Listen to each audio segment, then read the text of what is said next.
بسم الله الرحمن الرحيم. عن ابن عباس رضي الله تعالى عنهما قال: رأيت النبي صلى الله عليه وسلم فيما يرى النائم بنصف النهار وهو قائم أشعث أغبر. الحدیث رواہ احمد۔ ابن عباس رضی اللہ تعالیٰ عنہما بیان فرماتے ہیں کہ میں نے دوپہر کے وقت خواب دیکھا، نبی کریم صلی اللہ علیہ وسلم کھڑے تھے اور آپ صلی اللہ علیہ وسلم کے سر کے بال بکھرے ہوئے اور غبار آلود ہیں۔ بیدہ قارورۃ، فرماتے ہیں حضور کے ہاتھ میں ایک بوتل ہے، فیہا دمن، اور اس کے اندر خون ہے۔ فقلت بابی انت و امی یا رسول اللہ، میں نے عرض کیا یا رسول اللہ میرے ماں باپ آپ پر قربان ہو جائیں۔ ما ھذا، یہ کیا ہے؟ قال، حضور نے فرمایا ھذا دم الحسین و اصحابہ، یہ حسین اور ان کے ساتھیوں کا خون ہے۔ فلم ازل التقطہ منذ اليوم، اور میں آج کے دن اس کو جمع کر رہا ہوں۔ فاحصینا ذلک اليوم، ابن عباس رضی اللہ تعالیٰ عنہ فرماتے ہیں کہ ہم نے اس دن کا اندازہ لگایا۔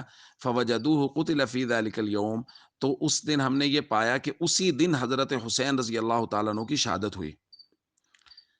دوستو، کائنات کا اس دور کا، اس زمانے کا سب سے پاکیزہ خون تھا جو کربلا کی وادیوں میں بہایا گیا، اور حریت کی داستانیں رقم کی خانوادہ رسول صلی اللہ علیہ وسلم نے میدان کربلا میں، اور امت کو یہ درس دے گئے کہ حریت کی داستانیں اس طرح رقم کی جاتی ہیں۔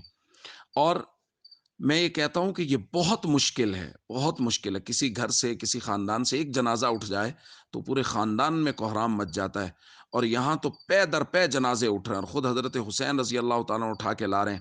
8 بھائیوں کے جنازے اٹھائے، بھتیجوں کے جنازے اٹھائے، بیٹوں کے جنازے اٹھا رہے ہیں۔ تو یہ ایک عظیمت ہے، اور ایک عظیمت کی داستان اور تاریخ ہے جو انہوں نے وہاں رقم کی ہے، اور امت کو درس دیا، اور خاندان رسول ہی کا یہ ورثہ تھا، اور ان کے توسط سے یہ امت تک چلا ہے کہ اب امت کے لوگ اس طرح کی قربانیاں دے رہے ہیں۔